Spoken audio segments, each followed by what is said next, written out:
This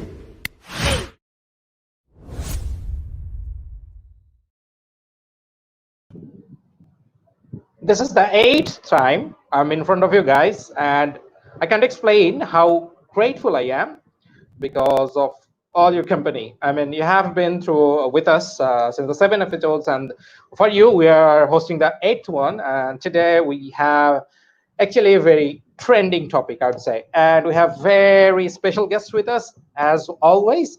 So this is Battery Law Interactive presents Battery Law and Live, and this is your host Fahmi, and this is time for me to invite over our special guests tonight. Can we have them on the screen, please?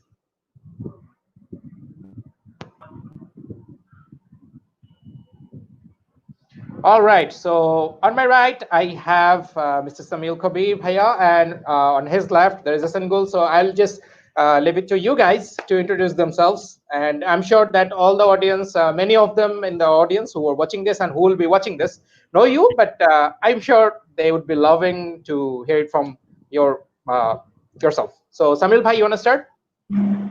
All right. Hello, Minhas, and all the viewers. Thank you very much for inviting me for this show. This is Samiul Kabir. I'm the Chief Strategy Officer for Sheba XYZ. I'm sure in Bangladesh, you know Sheba XYZ. It was a service marketplace, started its journey back in 2015. Now it's diversifying in different segments as well. So our focus was and is always on MSMEs, how we can help them creating a platform to grow their businesses. So currently we have around more than 120,000 small businesses registered in our platform, and we are focusing on getting 2 million by 2025. So that's the vision. The vision statement that we believe is changing your life with technology for a better tomorrow, right? So a little bit about me. I spent majority of my life, of my career in Australia, and relocated back to Bangladesh last year. So enjoying the motherland and its beauty until this pandemic hit us big time. So staying home, trying to stay safe and surviving. So very nice to meet you all. And yeah, that's all about me. Thank you, Samiul Bhai. Esengül. Hi, this is Esengül from Hackquarters. Hackquarters is a startup accelerator and corporate innovation company, and I am startup program manager at there. I am currently managing 3 startup acceleration programs in Turkey. One of with Visa, it's Visa Innovation Program with fintech startups, and the other one is with Bayer. It's grants for program for digital health and agri-tech startups in Turkey, and the other one is with HSBC, which is a sustainable growth program, is focused on social entrepreneurship in Turkey. We have selected like 5 startups for HSBC, 9 startups for Bayer, and 5 more for Visa Innovation Program. So it's like basically I am coordinating all those programs in Hackquarters, and I am also responsible for startup scouting process, which means that it's like in Turkey and also for our international programs, I am responsible for the all startup relationships. There you go. So as you can already understand that we have 2 perfect minds to talk about the topic that we have today. Yes, we are talking about the new normal today, and we are talking about startups and the investor mind. So all of you who are entrepreneurs or investors or probably thinking about jumping, who are aspiring to be, of course. So for all of you, so this is the show that you want to tune in. Anyway, so we are going to the topic, but before that, we are going to touch a little bit about the core of the core of startups. I mean, we're going to talk about the very basic philosophy of a startup, because this is going to be important for the to the perspective to bring the perspective to the topic. So I will start with Esengül. You have dealt with a fair number of startups already. I mean, in different events, in growing them up, in helping them, and you are still doing it as you are talking about. So in your experience, what was the thing that actually forms a startup? I mean, startups are very volatile things. It's not safe. I mean, anybody could settle for. I mean, those who found who works in a startup, they could have just preferred big giant companies. Probably they have the capability, but they had chose to form a startup or to work in a startup. So this is a very volatile scenario and very risky decision, but still they take it. I mean, there are different analogies. Many experts say different things. What's your take? I mean, what do you think motivates the people who works in the startup most? What's the core thing? Okay, so I see that as like, I mean, to be a big impact in the companies, because it's like, I mean, if you are working within a corporation, which means that you are probably doing something small in that corporation because it's already big and it already has many employees as well. And there are probably many other employees that can do the same thing as you. But in the startups, it's like it's a place that you can create your own environment, your own ideology, your own innovation. So basically, I mean, working in the startups means that you are also creating a great impact on those startups, which will affect also consumers of that startup. So it's like if that person is motivated by like creating something new, something innovative, and something that has really good impact on the society and also in the technology sector, that actually motivates the people to work in the startups. I mean, that was my motivation to work within a startup, which Hackquarters was also a startup when I just entered it. It's a company already right now, but we can say that it's not really big in Turkey, but it's doing something really big in Turkey. The impact that we created in Turkey, it's really big, and it's like we are already working with the biggest companies of like in international, like Facebook, Google, Visa, Bayer, and the content that we are providing to the startups, it actually has a big importance. So I mean, when I see this in other startups as well, I can say that this is actually, I mean, creating a big impact on the society is actually one of the biggest motivations of the people. So I mean, in the COVID, it doesn't change as well. I mean, still there are people who is trying to build some other company, some other startup right now in the crisis with that motivation. So they can actually find a solution for the need, for the problem.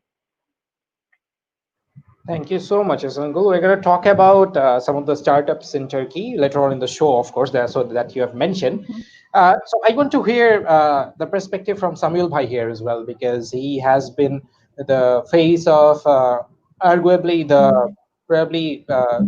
I'm not sure whether you guys call yourself a startup anymore. I'm not sure, Samiul Bhai. Probably you don't, but I guess you are the role model for well, 90 or 99% of the startups in Bangladesh. So having worked with and still working with this company, so what's your take on this? What do you think is the biggest factor of motivation here? I guess the single already touched few keywords. Why, what motivates the startup founder of these people to make an impact, basically make an impact in a shortest possible time.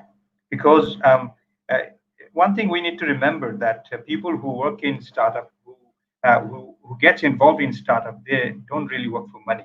Money is the last thing to worry about.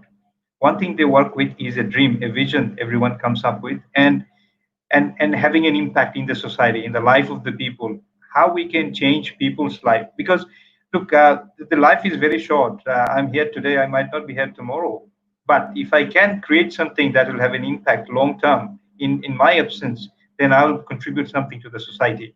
So the way we started in Sheba, we always thought, okay, we got to do something for this country, for this society. These people, the founders that we are here, we might not be here today, tomorrow, but what if we do something great that will probably last longer. People, for example, people talk about Google, people talk about other giant companies, right? And you can see the impact those companies have made. So why we not create something in this country? And we have the potential, right? So and I always believe the startup, they always work on the edge.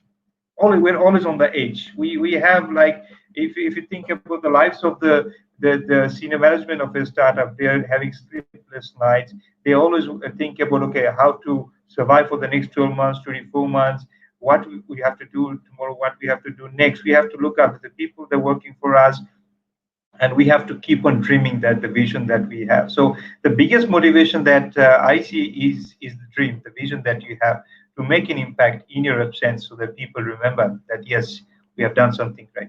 So that's pretty much, that motivates me. Like every night when I go back to sleep, I feel like, oh, why can't I work bit longer? Why the day is too short, so that I could, finish it. The things that startups think, like people in the corporate world, do in 10 years, we try to do it in probably in 3 months. That's our life. That's how visionary we are. So startup life, it's not simple. It is very challenging. Every single day, every single minute is challenging, but we live with the dream and a vision, and that motivates. That's the biggest motivation, I believe.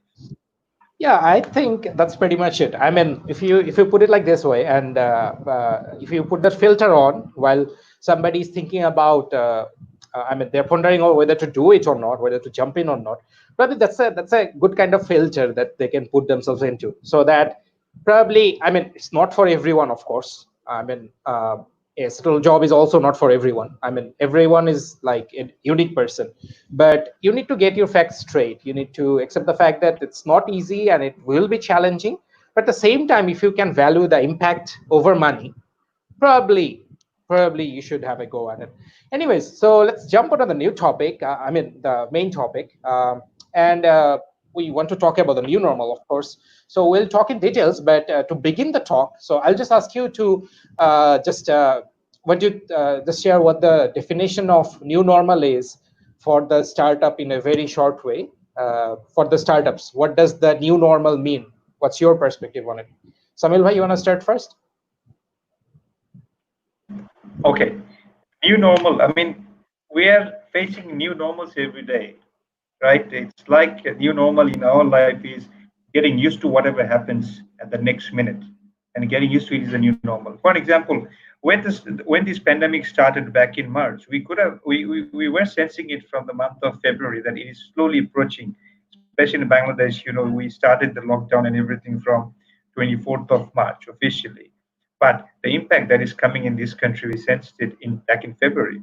So we are kind of preparing ourselves that we're going to do something different. And as you know, we one of the business wings that we have in our organization is to provide service to the customers. So we have pretty much front facing, the services. The other business wings that we had to go out. Like the people that we have around 200 employees in our organization, we have to go to work, we have to meet new people. So not meeting anybody face to face, quickly moving into a home office was the biggest change for us. That was the biggest normal. And as I said, I spent 16 years of my life in Australia. So working from home, probably one day a week, twice a week, was pretty much normal over there. But working completely remotely, the entire team, within 3 days notice, it's something very new, especially in the context of Bangladesh. And getting used to that was the biggest challenge that we faced at the beginning. When we decided as a management, when we decided, okay, we'll move to this work from home thing, we were kind of thinking, how is it going to work? Is it really going to work? And what we surprisingly found that working from home probably gave us more productivity than working in the office, right? It's not like you're doing longer hours. The productivity is a lot more, right? You feel the urge of, because you're home. You don't have to go, you don't have to worry about family. You don't have to worry about anything else. That kind of, I don't know, that works for me. That, okay, let's keep working. I keep working till 11, 12, 1, 1:32. That is probably a new normal. And other new normal that I have, experienced is people have, opened up. Like when before the pandemic, it was probably would have been harder to reach, to certain extent of people in the society. But all of a sudden, that gap is gone. You can easily reach people lot more frequent than what it used to be before. So that I find it fascinating as well, that there is no time bound anymore. We make phone calls 8, 9, 9:30 corporate phone calls, and it's normal. People are accepting it. I think that's a new normal, and moving and getting used to this remote workplace is normal. But the biggest thing, the new normal, I'm trying to I have started experiencing it, the importance of the digitalization, the importance of technology. I think that is a new normal. And one good thing happened due to this pandemic, especially in Bangladesh, is the transformation that we started. The digital Bangladesh transformation. That pace, that speed is 10 times faster now. That is the new normal. A lot of dreams, a lot of vision that we had before, being a startup, being a technology-driven company, we thought of and we spoke to different people. They thought, oh, this is not going to happen now. But I can see people's mindset is changing. So acceptability, adaptation, agility. I think these are the new normal everywhere. Everywhere. My dad, for an example, he is a man who will go out every day, go for a walk, talk to people. Now he's bound to stay home, right? And he's spending most of his time on YouTube these days. So that's a new normal as well. That this generation, they're also moving to technology. We are doing shopping online now, and we are not going outside to the restaurant. So the new normal is probably, it's getting, everything is getting very closer. I don't know how to explain that. So new normal to me, in one word, getting used to something that you have never done and getting adapted to it very quickly. So in one word, adaptation and agility is the new normal in our life now. So Thank that's you. my That view. was, quite positive vibe from you, Samiul Bhai. Esengül, I have the same question for you. What's a new normal for the startups in your perspective? What do you think? I mean, I think it is to be able to get out of the comfort zone very quickly, and also to be able to challenge like anytime, in any second, because it's like, I mean, in these times we saw that, I mean, if there is something new, there is a big change that we have to get adopted. The people who cannot do that, they are actually failing. So the thing, I mean, the most important thing in the new normal is that we should be able to change in like in every time, in any moment. I mean, especially as the startups, because if all those startups cannot do that, nobody will, because it is much more slower for the bigger companies, for big corporations. So it will start from us as personally, and also it will start from the startups, because otherwise, I mean, we will not able to catch any new technology, any new opportunity in the market. If we can do that, if we can catch that, that's now we can just make money, and we can just create some really good, meaningful businesses. That's a beautiful addition to the topic. Of course, on that note, I have a similar question to you.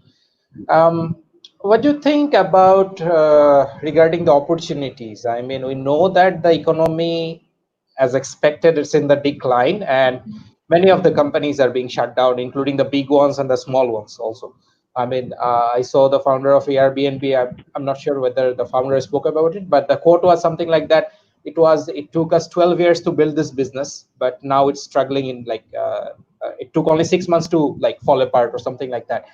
So Mm-hmm. everywhere there are cases, and most of the businesses are being shut down or suffering great decrease in the revenue. So do you think it's only the one side of the story? I mean, is there, on the other side, is there opportunity as well, or Mm-hmm. is it just a sad story that we are facing right now? What do you think? I mean, I want to look at this like as an opportunity, because I mean, in our startups, I mean, in our programs, we have many startups, and as far as I know, that we don't have any startups that goes bankrupt. right now. I mean, they're all alive, and I mean, they will probably survive for a few months too. But the thing is, if one startup cannot do the same thing they are doing before the COVID, then they have changed their business models to another. I mean, there is one startup for in a sustainable growth program. It's a social enterprise. It's according, which actually throws seeds from the drones to the field, so then we can have trees. This startup was not be able to um, work if it just didn't change its business model, because it just had like a new campaign for the people who can donate for trees, and in the homes we just shared a post, and the big corporations just supported this. I mean, during the COVID, these startups just made a big revenue, and doubled its revenue actually. I mean, if they just didn't do that, it would probably die, or it would probably go like another direction. But I mean, they just did the change, and after that, we just saw the results. I mean, it just becomes like very big right now, and it will probably be much better after the COVID as well, because the campaign that they have created is um, it will be, I mean, more. And if I look at the other startups, I mean, I can say that if those who cannot change their business models, or that cannot do anything, they can have some investment for, I mean, to leave in a few months too, because I mean, if that startup already did something really good before COVID, it means that it can also do that after COVID or during the COVID. So they just need to show this to the investors and to the corporations, so they can also like have some money, some amount of money to survive for a few months too. Because I mean, in Turkey we also had some like many investments during the COVID. We just had our first unicorn during the COVID. I mean, this is something really cool for us, for Turkey actually, because it's an emerging country, and we can say that there are always fluctuations in the economy. So startups just always should be ready for all those crises. I mean, in the pandemic, in the like in any other like political crisis, in many, because there are many. So it's not just end of the way. Maybe they can just try to find another, or they can just pivot it.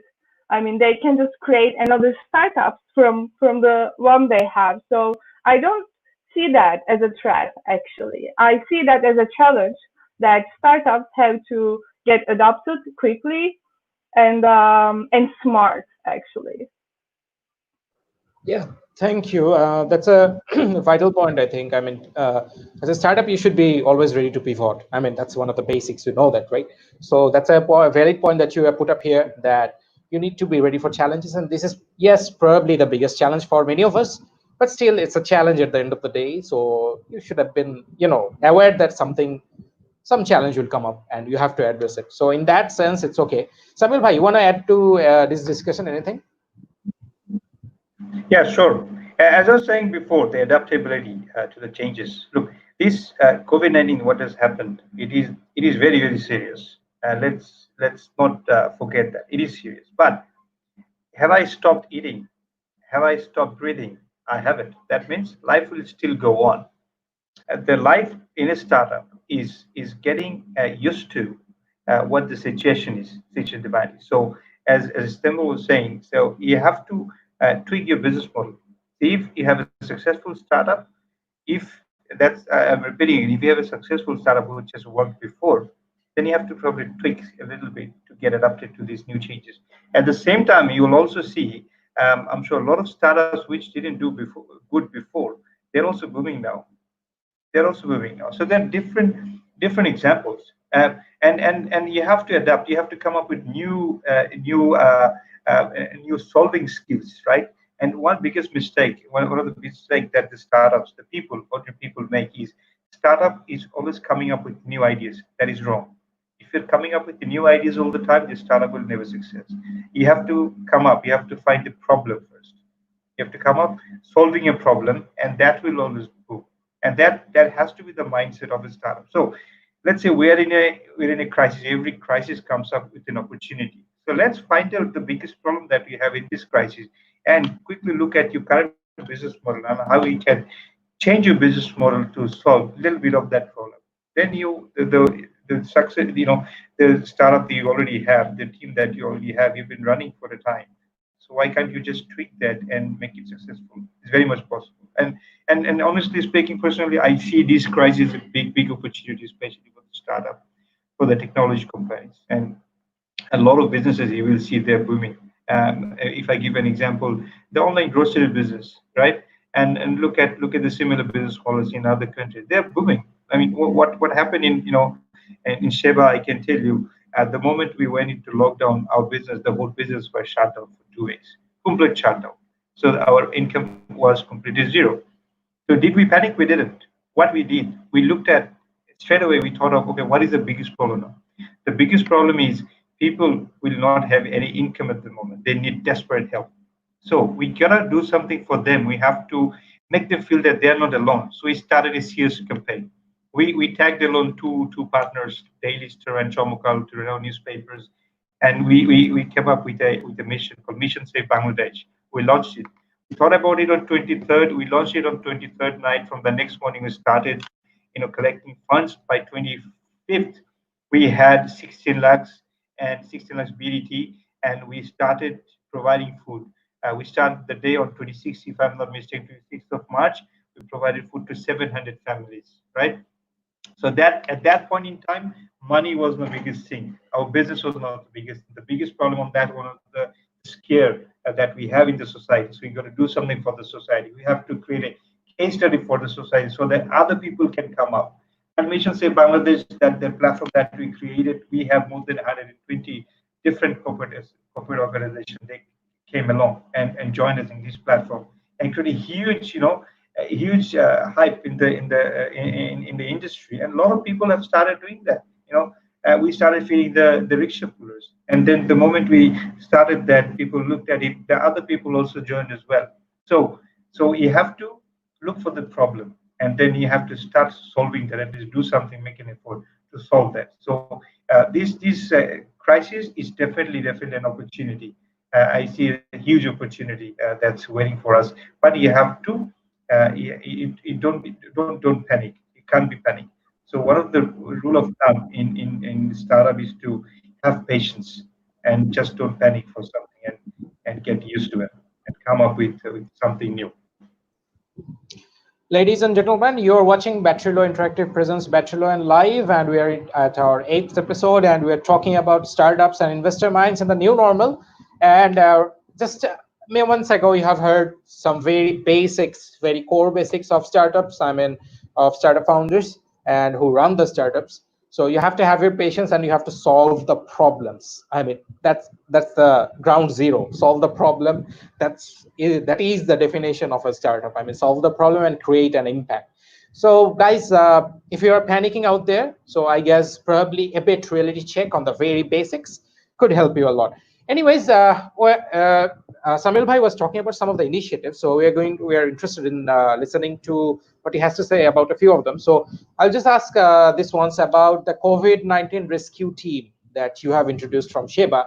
So could you explain very briefly about what's the effectivity that are resulting from the initiative, and could you just enlighten the audience about the importance of this doing regarding? Sure.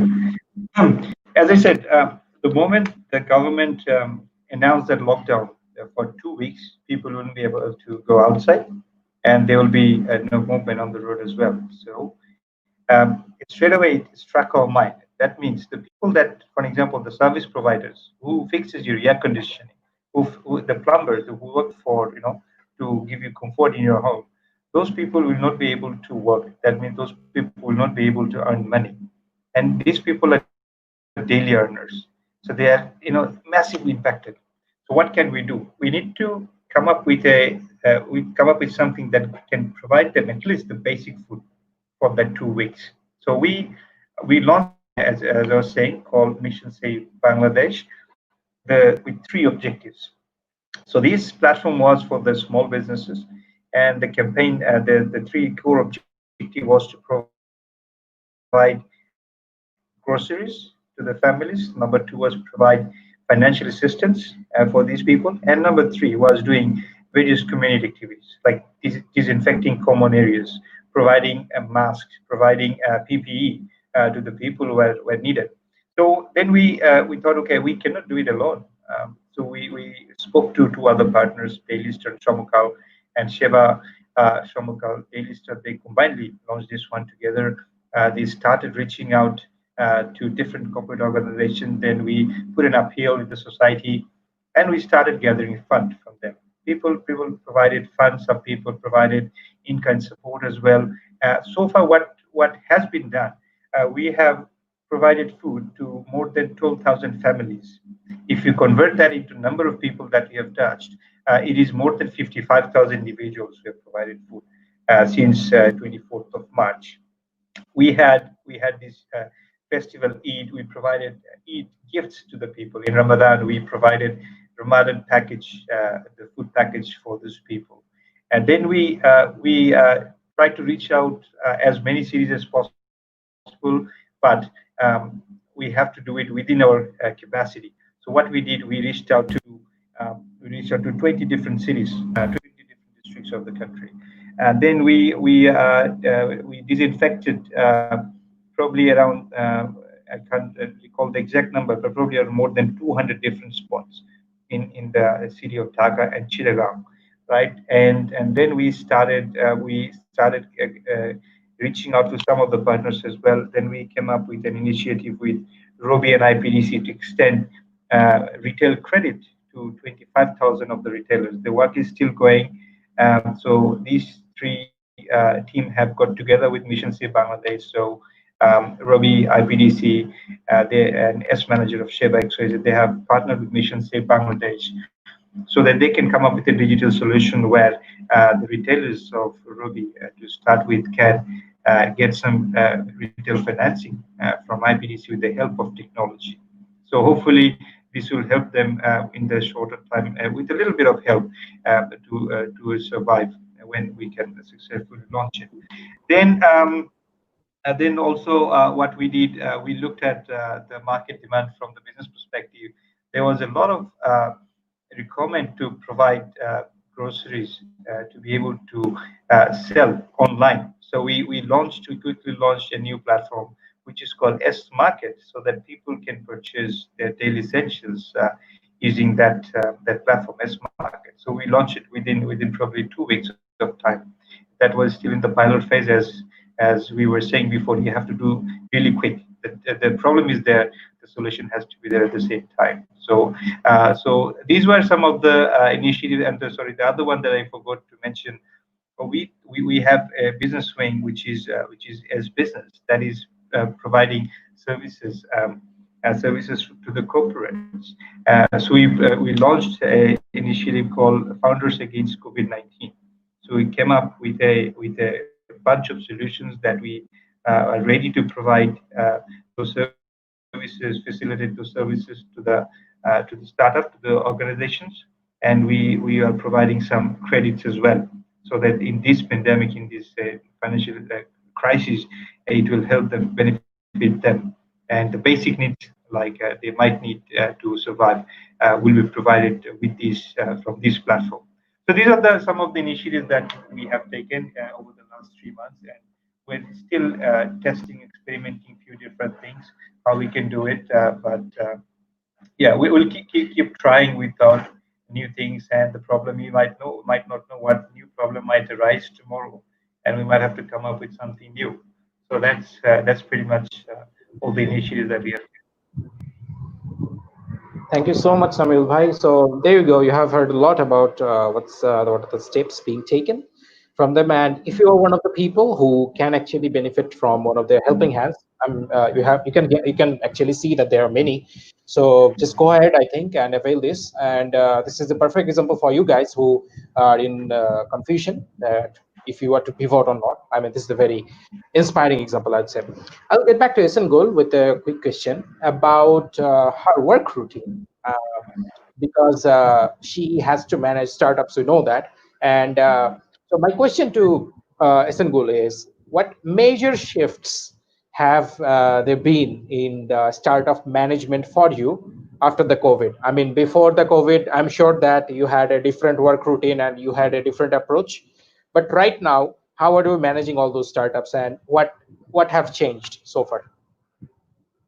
Okay, so I mean, I cannot say that it's that major because I mean the startups they are the most adaptable ones, so that's why they actually haven't done that kind of major shifts in their management because it's like I mean as startups they were already using some tools, some project management tools, or some performance management tools, which they actually could just adopt these changes easily. Because I mean, even if they are like 5 or 7 or maybe 10 people or more than that, I mean, they were using already some tools that have to because it's like I mean most of the startups are now working as remotely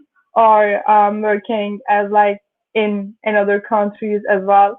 So I can say that it was not really a major shift on their management.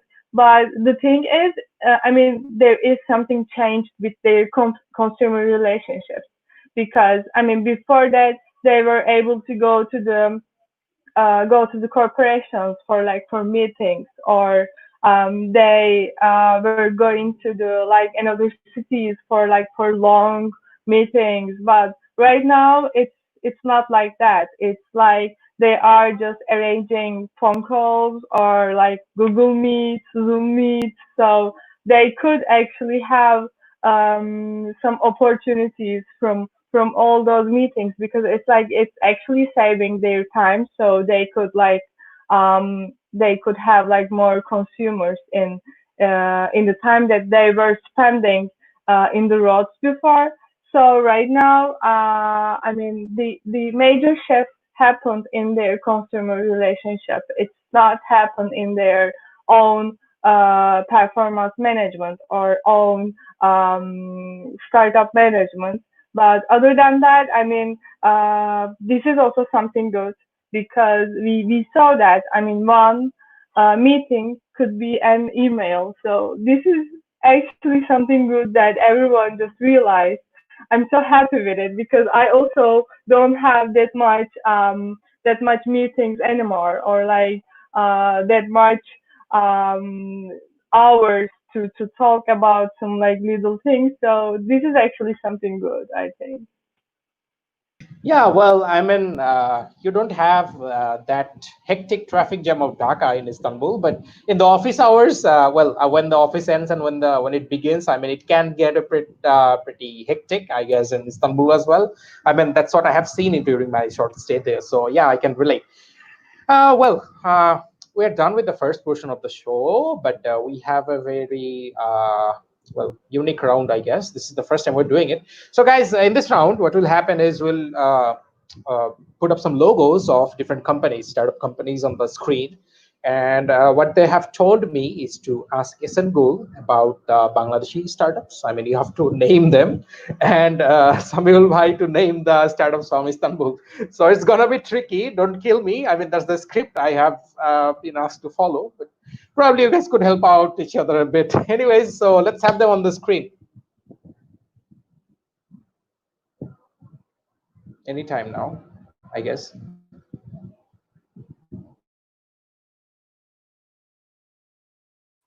Okay, so this is my turn now.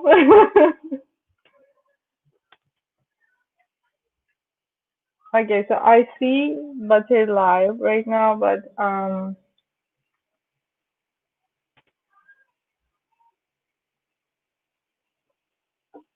I think we are supposed to have logos right now. Yes.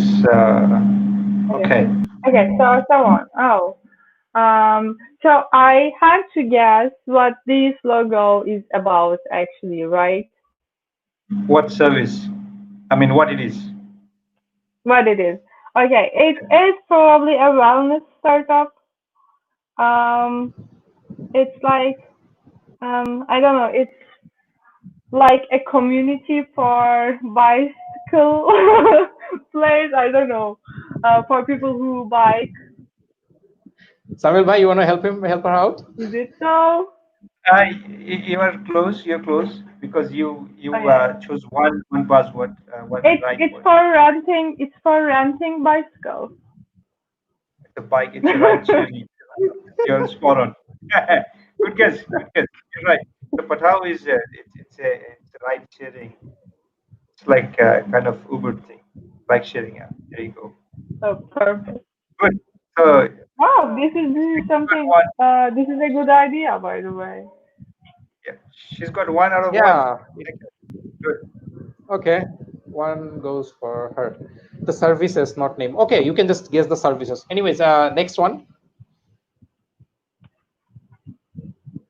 Samiul bhai, on to you. That's for me. Okay. Yeah. Something to do with uh, designing, Something to do some with designing. decorating kind of thing. Am I Decorating or right? designing? Yeah. Esengül, can you help me? I mean, I have heard this startup first time. I mean, believe me, it's Okay. like my Okay, first time hearing this. that was an Understood. uncommon one. So we can see the answer. Fabricator is a cloud-based manufacturing management solution for small and middle manufacturers. Well, Uh-huh. manufacturer. Anyways. Okay. Okay, next Great. one.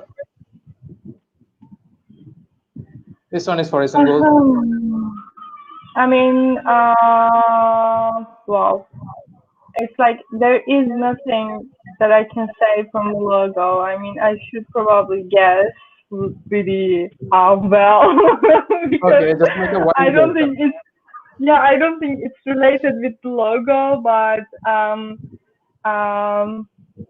is it something like about project management? Maybe. I don't know. Okay, we BCAS. can view the answer, I guess. BCAS. Maybe Hey, wait, it's wait. the fintech. It's the fintech. Wow. I mean, I was close. Should I count this as a right answer or wrong? She was on the edge. She guessed it right at the end. Yes. Yeah, well, you're right. It's fintech. Yeah, digital payment. Okay. Yeah. Next one. Samil I, bhai. I'm Wow, getting. they are my friends, by the way. Okay, Samil bhai. Am I getting all the tough ones or I'm being dumb? I don't- Good way. It's something to do with programming or Yeah, programming you're thing. close. Yeah, you're close. Oh, Whoa. good. Okay. I get it. Okay. Let's see. Yes. Highly Yeah. scalable mobile applications targeting non-operational mobile business models. Well, Yeah. congratulations, Samil How bhai. how how did you find Codeway? How did you Well, find them? that's a question for my marketing team. They're heavily skilled, as you can see. Battery Low's marketing I mean, team. because I know the co-founder, and it's not really much that have just launched this startup. It's like it's a few months, I think. It's very Yes, we are. new. So I Well, mean, okay. great Yes, job, we are. great job. Great job, guys. You're here. You're here. Next one. Okay, this one is for you, Esengül. Chaldao. Chaldao. Is it egg on the logo? Yeah. Is This it is egg? Okay, so Is it for agriculture, or maybe it's like organic food or something? It's Well, probably about with food. Yeah, because Yes. of the egg. Yeah, it's On- easy to guess, but I'm not sure if I'm at the right place right now. online groceries. You're right. I mean, chal is rice, dal is lentil. So yeah, you're right. online grocery shopping.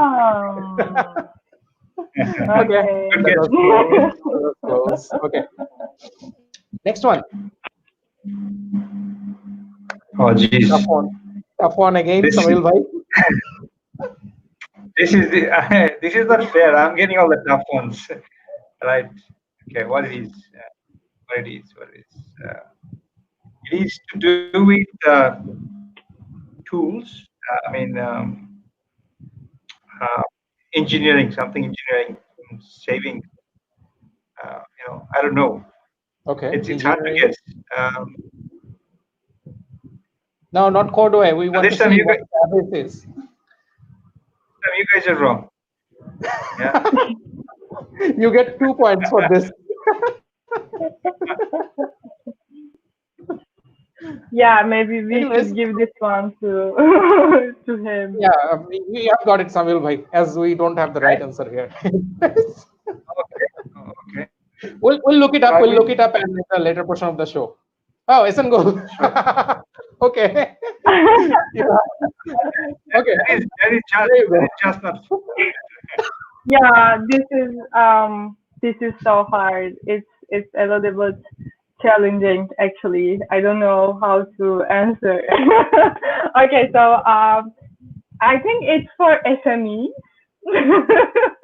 Oh, well. Probably we should have had this round at the beginning of the show. I mean, there is no point. After discussing 45 minutes about these things that Sheba has been doing in Bangladesh, okay, guys, Yeah. just know it. Well, that was like away advantage for her, I guess. I agree with Samul Bhai on this. Yes, of Yeah, course. it's so hard. It's so hard to answer. I'm sorry. Largest service marketplace and one-stop solution for a business. Well, we have another one for Samul Bhai.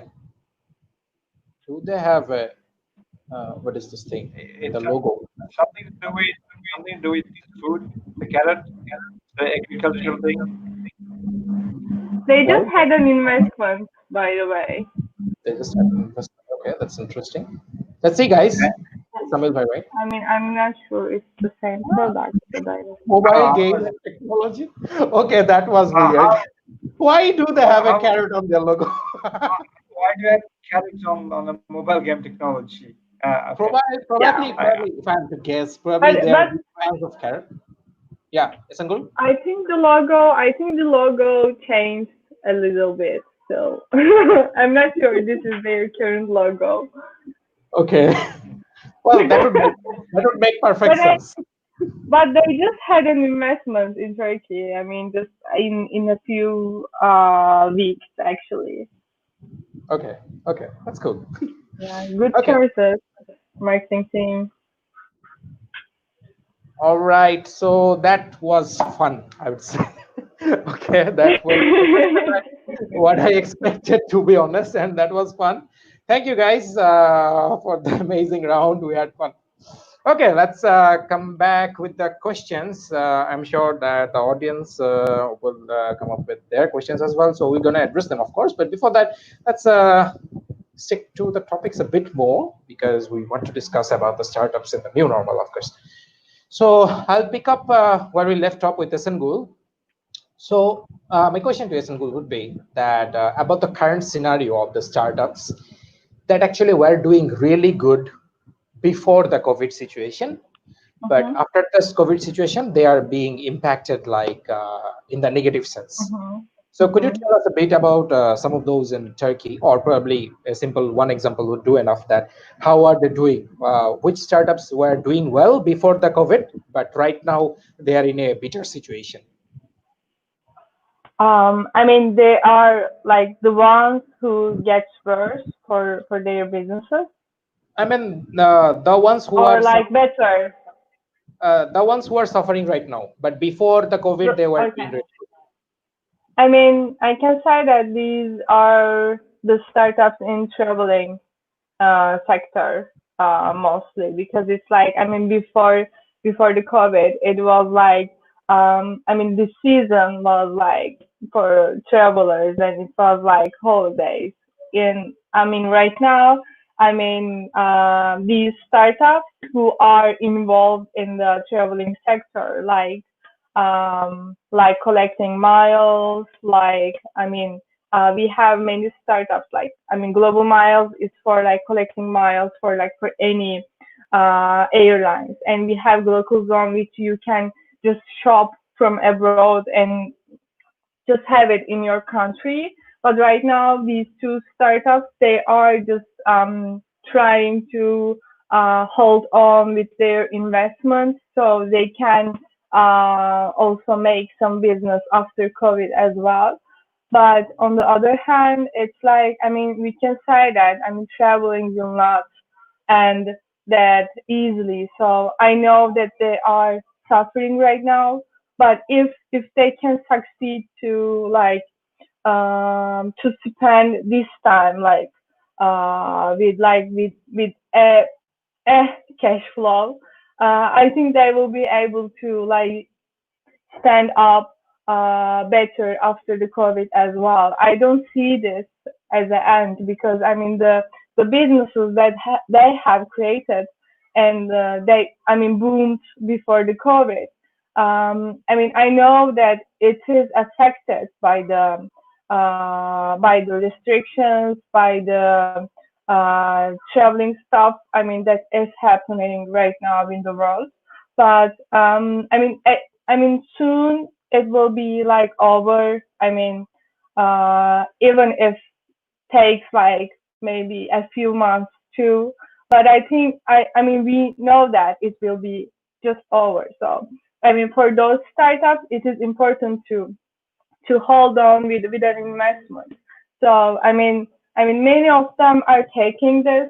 Many of them are having some investments from like for like the amount of their cash flow. But I think that it's not going to be that bad. I mean, I hope it's not going to be that bad. I hope they will just stand up and they will just got really stronger. But it's very hard to survive for them right now. I mean, I just can understand that. But I think they will just survive. I mean, if not, they will probably do something else. I mean, because they are entrepreneurs, and they will probably find and define some other problem that they can come up with a solution. So it's just not the end for them. Sorry, I was in mute. So yeah, we think so. I mean, personally, I had travel to Istanbul this year as a pleasure trip as well. So I guess that's also missed, and like the people who would have earned some revenue from this, I mean, from my travel Hmm. personally, so they couldn't get it as well. And like me, there are Yeah. hundreds and thousands of people out there. So travel and tourism, they are probably one of the most hit sector globally, especially the cities and the countries who are very much into tourism, like Turkey, of course, Hmm. and also in Bangladesh, where tourism makes up a good portion of our economy as well. I mean, it is a good prospect. But we are affected as well. But anyways, what can we do? We can only hope for the best, and this is something we cannot probably do many things about. And that's a separate discussion. I can go on all day. Anyways, I'm going back to Samil Bhai on a different topic right now.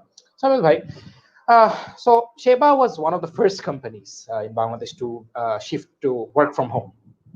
And actually, so we're just curious that what was really going on in the minds of the management about the possible consequences, because we know that yes, Sheba is a very structured organization. You guys do project managers very well, but still it can get a bit challenging in terms of a company like yours. And regarding the whole philosophy of Bangladesh, the philosophy of work in Bangladesh is very much.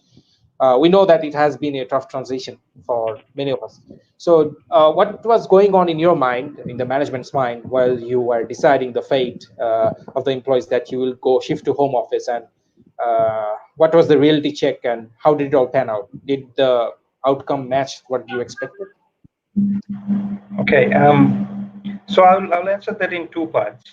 First is what went through our mind at that time. The biggest thing, the only thing, not the biggest, the only thing we were concerned at that point in time was the safety of our people.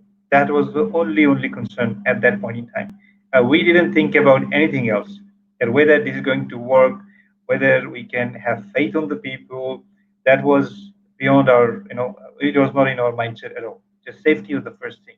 As you rightly said, we were one of the very first organizations to move into home office back in that time. So the second part of the deal, the faith part, right? We believe for any organization, the biggest strength that you can have is your people.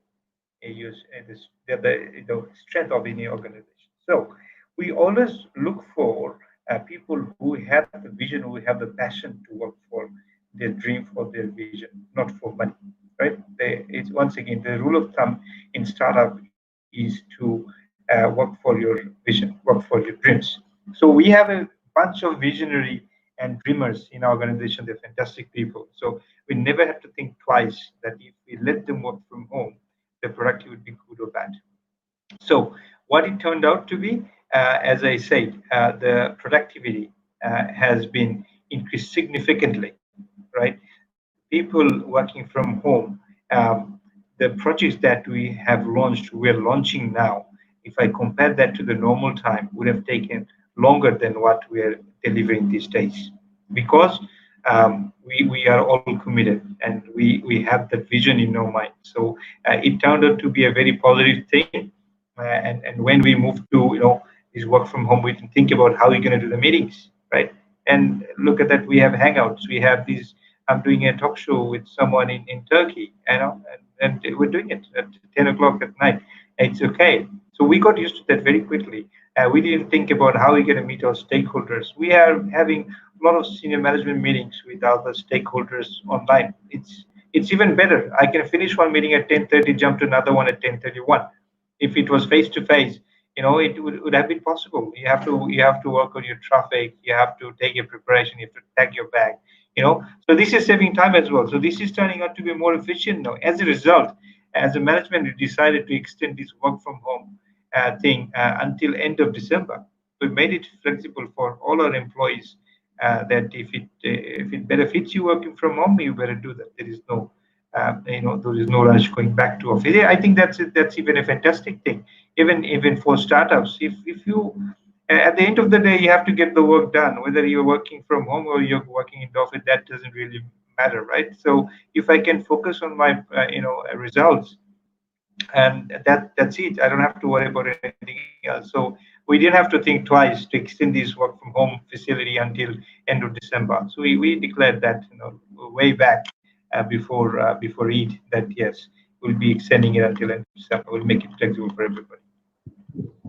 Yeah, that was the thing. I mean, you got to protect your family. I mean, in Bachelor Interactive as well, I can say for myself. So whenever the situation came up, we also adapted very fast, and immediately we declared work from home. And all the team members are working from home. And even then, even we had to go out for some management issues. We did not involve the team members, the stakeholders, I mean, the owners of the company. We went out ourselves because the team members come first before everyone.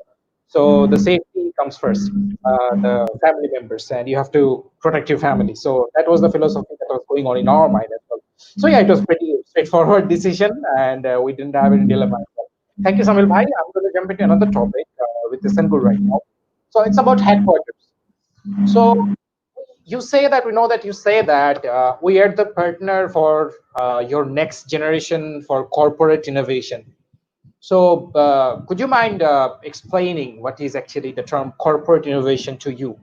And we know that both the corporate and the innovation has their own meanings, but what do you actually mean when you put it all together? Both, the both words, corporate innovation? Okay, so I mean, I can define that term as like, I mean, corporate partnership is basically being the innovator mind of corporations. It's like, I mean, we are basically designing programs for corporations to turn their businesses, I mean, to be adopted in the new technologies with themselves, with the verticals that they have selected before.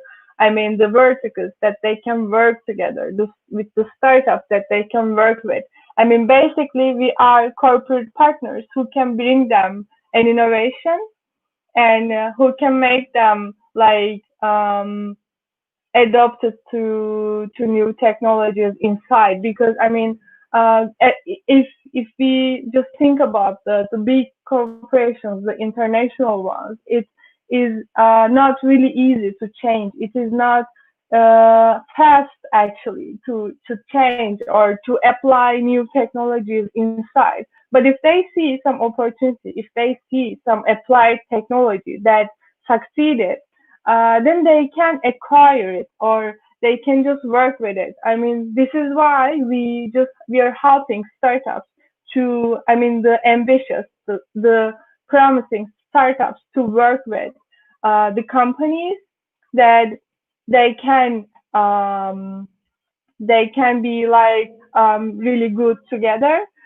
It's like we are matching them actually. So I mean, we have like acceleration programs, we have SME programs, we also have entrepreneurship programs, which we focus on entrepreneurship potential inside the corporations. Because it's like, I mean, the corporations are like the biggest players of the economies. If they're not supporting the startups, if they're not supporting the SMEs, it's not working. It will not work at all.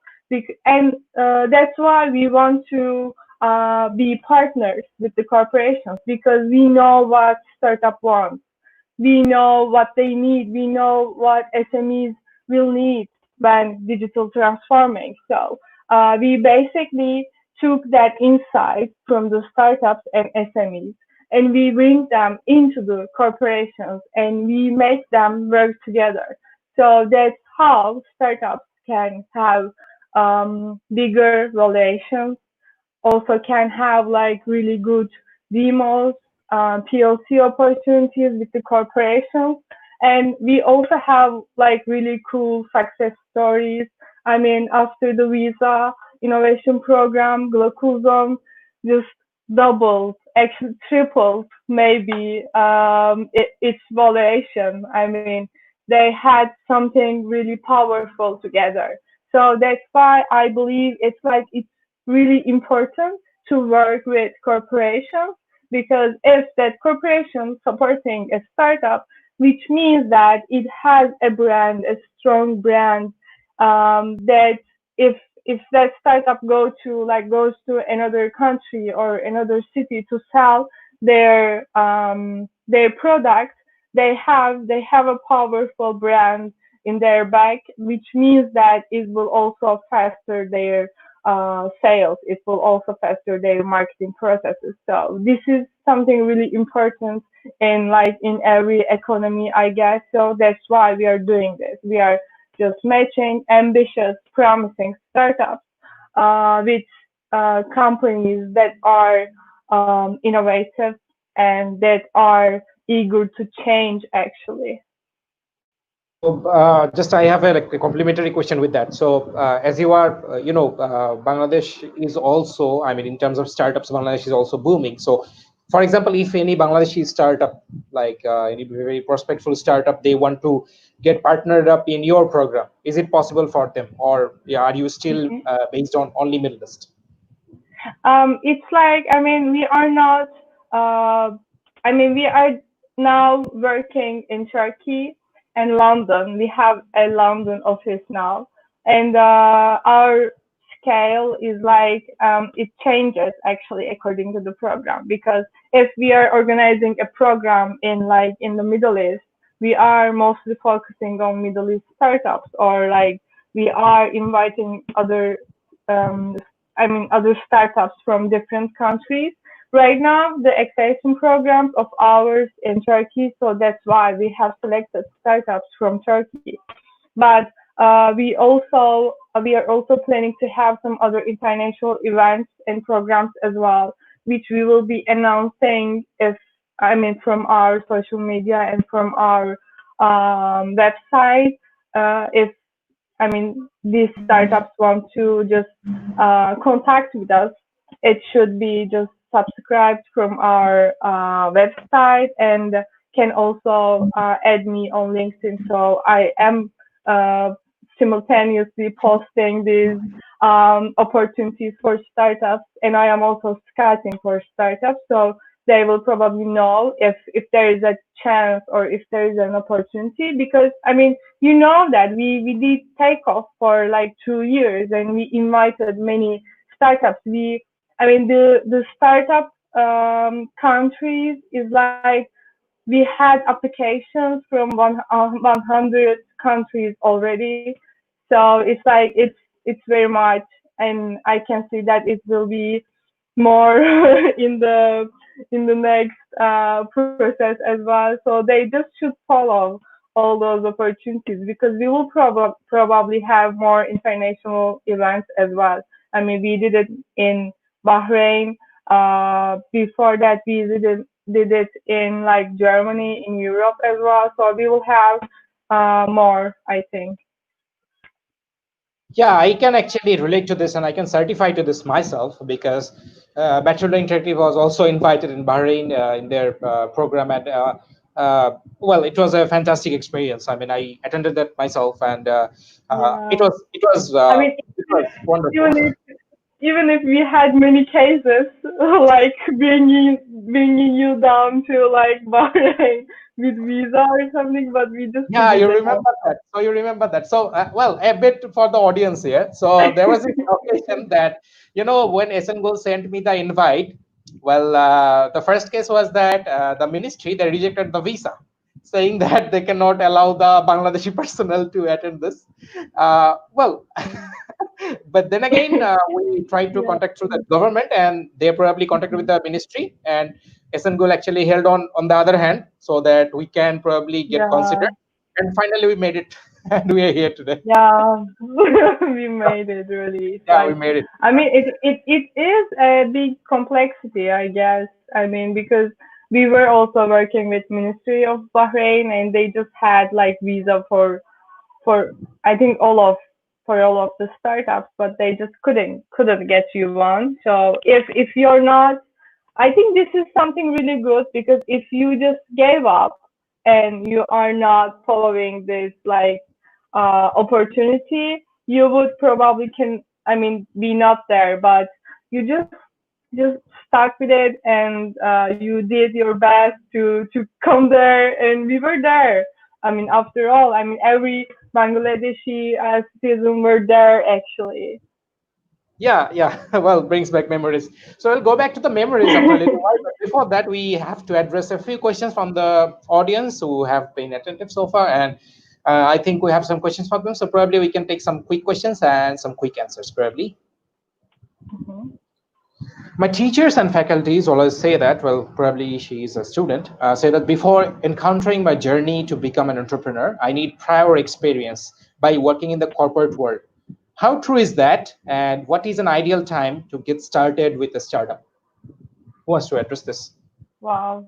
I can say that there is not an ideal time to start a startup. You don't have to work in corporations, by the way. I haven't done that before. But the corporations are my accounts. They are my customers. So basically, I know the inside of the corporations. I know how they work. I know how to work with them. So this is something really important if you are planning to do a B2B business. You should have worked in corporations before. But if your business is much more likely to be in like mobile apps or like gaming sector, you should just find the place that you can learn the most, because if you would like to build a startup on mobile application, the corporation is not your place. You should probably search out for like some software company or for some mobile venture design company or mobile application company that you can learn from them. I mean, just look for some people that you can learn from and then choose your company, because it's actually the people that you can learn with, because that people is bringing the culture, bringing the innovation to the company. So just forget about the corporations if you're not willing to do a B2B business. And you will just know when you're ready, and then you will start. Thank you, Esengül. Samiul bhai, you want to add on something here? I think the question is relevant, especially in our society, where we grew up in a society where we were made very weak in thinking, vision, dreams. So being an entrepreneur, it's always it's a daunting job, but it is not an impossible thing. So our parents, and I was listening to a video the other day, one startup founder, he came up with a techno. I mean, it formed a organization. It provide AI solution or something. And the parents, his mother called him one day and saying, "Hey, you finished your study, and your uncle is saying you have opened up a computer shop. So you're letting me down in the society." So that's probably our limitation in our thinking, right? Being an entrepreneur, you have to have corporate experience and that.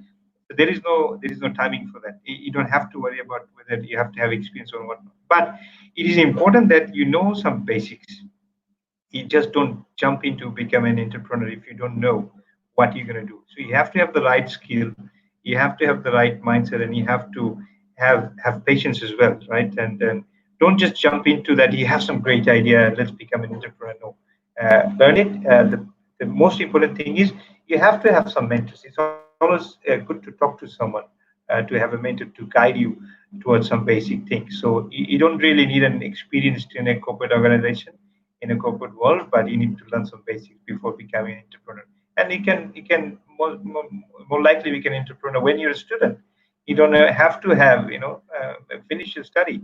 Look at some examples. There are a lot of entrepreneurs who started their entrepreneurship while they were students, but it's always good to have that right mix. A good combination of skills and your qualification, as well as some knowledge, basic knowledge about becoming entrepreneurs. Oh, I can relate to this, and I basically myself, I started as a student, of course, but you see, on my whole journey, I made sure that I basically take the proper training. So I have always had mentors. I mean, even now I have mentors. Especially, we have Samiul bhai here, so the CEO of Sheba, Adnan bhai, he was one of my mentors as well. So I took mentorship from him as well. So you see, you have to learn. You have to continuously improve yourself. Otherwise, you are just gone. So yeah, so that was it. Any other question that we can address now? Question one. Well, you have two questions. When making an investment, what are the first three things that should come in mind? Question two. What are the key techniques that helps to hold a startup in the first phase? Who wants to go first? Probably any one of you could answer the first one and the second one by another.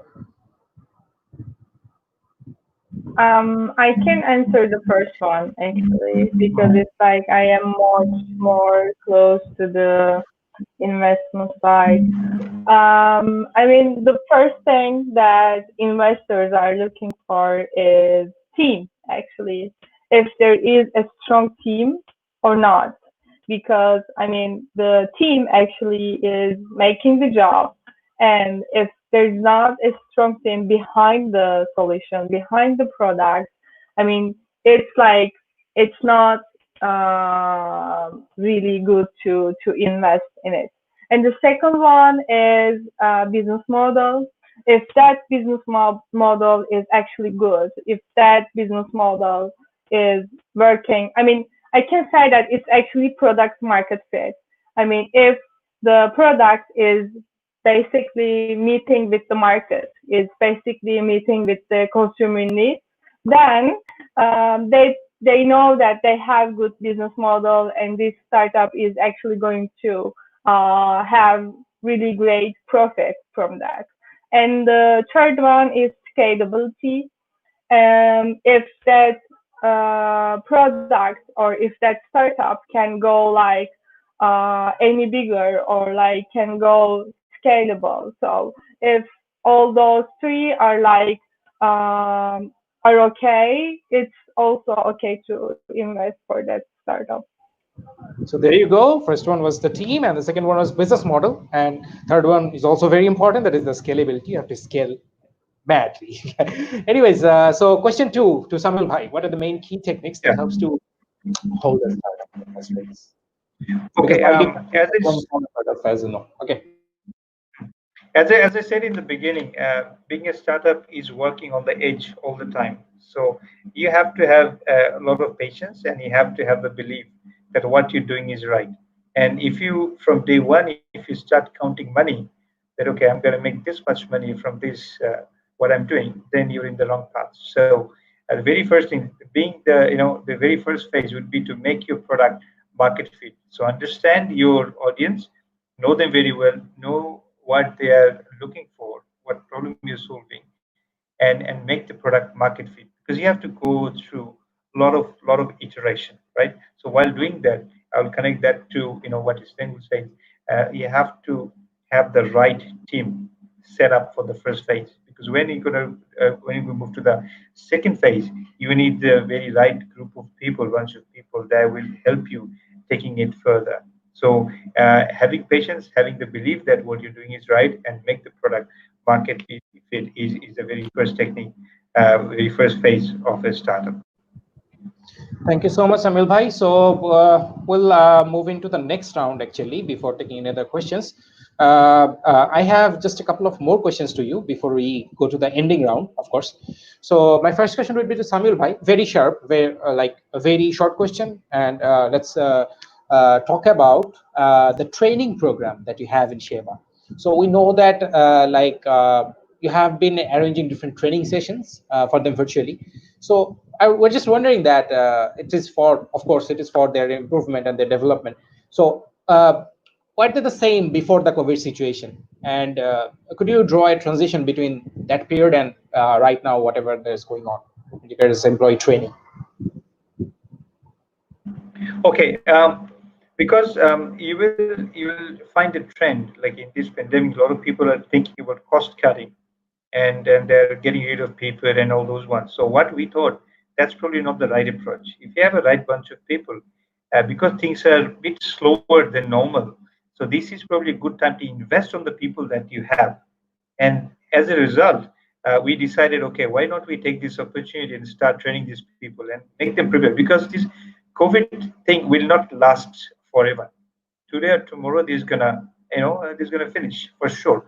But you have to be prepared for the next lot. So the race is still on. You're taking a pause. You're running a bit slower, but you have to train yourself. You have to make yourself fit for the next race that you'll be running a lot faster than what you've been running. And as a result, we have started training we have started in-house training. We're consulting with external trainers and training our people to prepare them, make them ready for the next lot. Yeah. Thank you so much, Samiul Bhai. We'll move into the next round, a very rapid one, but very fun one. So we'll be showing some pictures. Okay, on the screen. I guess let's bring them up immediately while I am speaking. So these are pictures of yourselves on different occasions, I guess. Whatever our marketing team could scrap from the internet, they call it behind the scenes. So it's not about them behind the scenes, about you. So let's have them pictures, and you have to tell the story behind it very briefly. I guess that would be enough. Samiul Bhai, this one is you, I think. Oh, okay. This was a program organized by Bangladesh Bank. It was on the SME Day, I believe. So I was there as a panelist to talk about the impact. I mean the what was the topic? The activities of the technology in the field of digitalization of the SMEs. It was that SME program organized by Bangladesh Bank and IPDC. Yeah. Okay, nice. Next one. This one. Oh, that was we had a project with BFPB. So we won an award. We launched digital lending with 3 financial institutions, and after the successful completion of that project, we were awarded for being one of the best, project completions group. So that was the award night. In my hand, you can see the little award that we have, and that's our team who worked relentlessly for these projects. Wow, isn't that fantastic? Moving on. Another That award? was now that's not that's an award, of course. That is back in December. We organize a service award every day for the small businesses that we have within our platform. So instead of in every country they provide awards to the filmsters, it's very similar to that. Instead of giving awards to the filmsters, in this award that we organize, we provide awards to the small businesses. This particular event, as you can see, the Honorable State Minister of ICT, we officially launched our S Manager, the mobile ERP for the small businesses. That was the launching of that S Manager on that award, 7th of December, 2019. Brings back memories. Moving on. Well, this is Esengül, I think. Wow. It is like, Pioneers, Hackquarters Pioneers is a community of Hackquarters, which is for like entrepreneurs, for university and high school students. And this photograph is from the HackCon, from convention that we have made. I don't know the date actually, but we have collected like more than 3,000 applications from Turkey to be a pioneer. So that was me presenting about the program, that how it is going to be and what we are going to do next for the process. So that's the story actually. Okay, moving on. Next one. Wow. Okay, that was interesting. You have Santa Claus with you.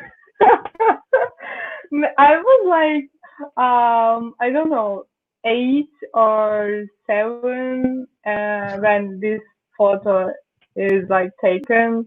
And like it's probably my hometown, but I really don't remember the date. It's probably like end of the December or something. Probably the Christmas week, yeah. Yeah. That's hard to guess, but Yeah. Okay, next one. This one? Wow. Is it in This Italy? was one. Yeah, it's in Venice actually. When I was in Venice, I was an exchange student in Poland. This is from that time. It's very old photo. It's like maybe 3 or 4 years already that I have been in Venice. Yeah, it's from my Europe tour. Not so old as the I previous miss one, of that. course. But good memories, yeah. Next one. Oh, well. Wow. This is from Bahrain, obviously. Okay, yeah. Is this the place that it's small? I don't know. It's called The the name of Avenue, I the think. mall. They have this Yeah, lane. it's just upside of the. I don't know. It's like this is our capital, which Yeah. is behind of us, but I don't remember the name of the mall really. Yeah, I think it's called the Avenue. Probably the most Yeah, expensive mall we ever yeah. visited. Yeah, it's like it was in November. Yeah, I think last so, week, yeah. November. Yeah, I think. great time. Great times. Yeah. Okay. I think we're done with this segment, and we're almost done with the program as well. So thank you for staying with us. I have one final question for both of you. That both of you coming with a huge experience in startup and investment sector and working with startups. So I have this very personal question to you: that what are the areas, if you are to invest yourself in the new normal, I mean post-COVID era or during the COVID era, what are the areas would you like to invest in personally? Okay, so personally, I would start with fintech because it's like open banking sector in Turkey is like it's very developed right now and it's still developing. And I can say that it's really cool right now. We can do anything from our mobile phone. This is something really good and it's very secure. So I would probably start with fintech and move on with mobile gaming and then digital health and wellness probably. Okay, digital health, fintech. Samil bhai, up to you. Yeah, I mean, she has already answered to my thought process as well. So I will also invest. If I have to invest, I'll invest in fintech and then at the digital education. Digital education is another sector. I'd be interested to invest as well, and digital health. I mean, the pandemic that we have, this will not last forever, but it's going to have a permanent impact, behavioral, behaviors over the coming years. So those are the few areas where people will be moving into, focusing on the digital solutions. Well, there goes the episode 8 of Battery Low and Live. So you go, the fintech guys, you are in for a real treat for now and for the future, I guess. So both of our guests have said the same thing. And also there will be a few other areas which will boom as well, right now booming as well. For example, e-commerce and all. I guess that falls in some sort of that has relation with fintech as well. Anyways, so stay safe and stay positive and look into the bright side. And if you're running a startup, as our guests have stated today, so you have to be agile, you have to be ready for everything. That was what you signed up for initially. So keep on doing that. Any Thank ending you, remarks for you Mina. guys? All right. Thank you very much, Minaz and Esengül. Nice meeting you all. Thank you very Nice to much. meeting you, Samuel. Thank you for your precious time. Hope to see you Guys, take again. care, stay safe, and keep your batteries low.